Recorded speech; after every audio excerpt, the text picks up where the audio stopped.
So, when we look at the war in Ukraine today, it's a completely different conflict than the one that started back in February 2022. The fight has shifted. It's no longer about rapid, sweeping advances. Now it's a brutal, grinding war of attrition. We're going to break down what that actually means and what the state of the war looks like right now. All right, here's our game plan. We're going to start by zooming all the way in on the grind on the ground. Then we'll pull back a bit to look at the strategic duel between the two sides. After that, we'll zoom out even further to see how this is redrawing the entire world map. And finally, we'll look ahead to the unwritten future and what might come next. Okay, first up, let's get our boots on the ground, so to speak. We need to understand the reality of the battlefield itself, because this is where the real human cost of this war is happening every single day. To really get what's happening now, you have to wrap your head around this one term, a war of attrition. This isn't about brilliant, flashy maneuvers. It's about something much more grim. It's a strategy of just wearing down your opponent. You're trying to make them run out of soldiers, tanks, and ammunition before you do. It's a relentless, brutal slog. This right here, this single sentence says it all. Progress is measured in meters. Think about that. When Ukraine launched its big counteroffensive, hopes were really high for a major breakthrough. But the reality on the ground? It's been incredibly tough.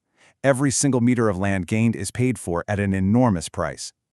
So how did we even get here? Well, the war has gone through some really distinct phases.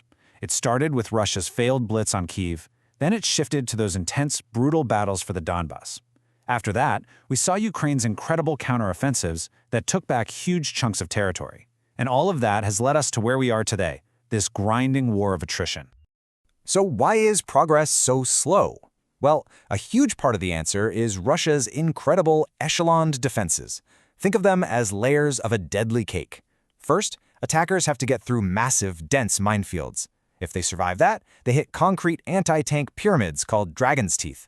Then come deep, complex trench systems, and all the while they are being pounded by artillery and hunted by drones. It's a setup that is just terrifyingly effective for the defender. Okay, so where is this fight actually happening? Well, it's mainly in two big areas. Down in the south, Ukraine's big push is to try and cut Russia's land bridge to Crimea. They're fighting towards cities like Tokmak and Melitopol. Then, over in the east, it's just this brutal, non-stop battle for the Donbas, especially around the ruins of Bakhmut and the fortress city of Avdiivka. And of course, there are long-range strikes hitting targets far behind the front lines on both sides. All right, let's pull the camera back now. We're going to zoom out from the mud and the trenches to look at the big picture. This is about the high-level strategies, the objectives, and the resources that are fueling this entire conflict. It's a massive strategic duel.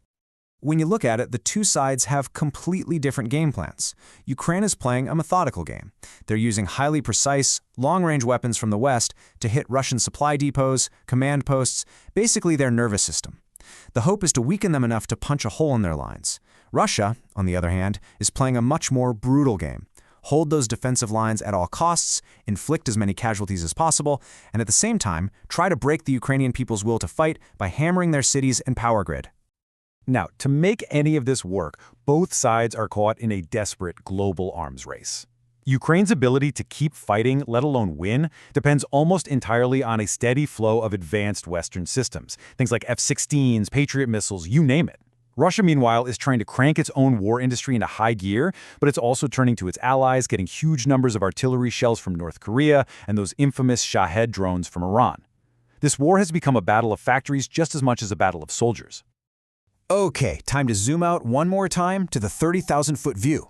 Because this war is not happening in a bubble. It's sending massive shockwaves all around the planet, redrawing old alliances and totally reshaping the global economy.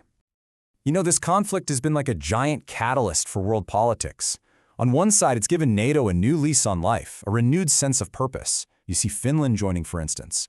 But on the other side, it's pushed countries like Russia, China, Iran, and North Korea into this tighter, anti-Western group. And in the middle of all this, institutions like the UN Security Council are looking pretty powerless. And you have this huge block of countries, the Global South, trying to figure out how to navigate this new, much more polarized world. And the economic fallout? It's been absolutely massive. You've got Europe making this incredibly painful, fast shift away from Russian gas, which sent energy markets into a total panic. You have global food supplies constantly under threat because of the fighting in one of the world's biggest breadbaskets. And then you have economic warfare on a scale we've literally never seen before. huge sanctions designed to starve Russia's war machine of cash, forcing Moscow to completely rewire its economy toward Asia. So that brings us to our final and maybe most important section. After looking at the grind on the ground, the strategies in play, and the global shockwaves, what happens next? Where is this all heading? The future is, of course, unwritten, but we can look at the most likely paths this war could take.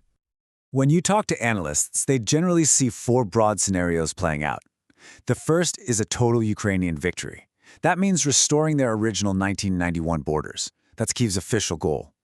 Then there's the possibility of a frozen conflict, kind of like what we see in Korea, where the fighting stops but the front lines harden into a tense, fortified border. A third, though less likely right now, is some form of Russian victory or a compromise where Ukraine has to give up territory. And finally, there's the long war. The grim possibility that this just goes on and on for years, grinding both sides down. So, what's going to decide which of those paths we go down? At the end of the day, it really seems to boil down to three massive variables in a tug-of-war. First, the sheer resilience of the Ukrainian people and their will to keep fighting. Second, the consistency of Western support. Can the weapons and money keep flowing? And third, the endurance of Russia itself. How long can its economy and its people take the strain of this incredibly costly war?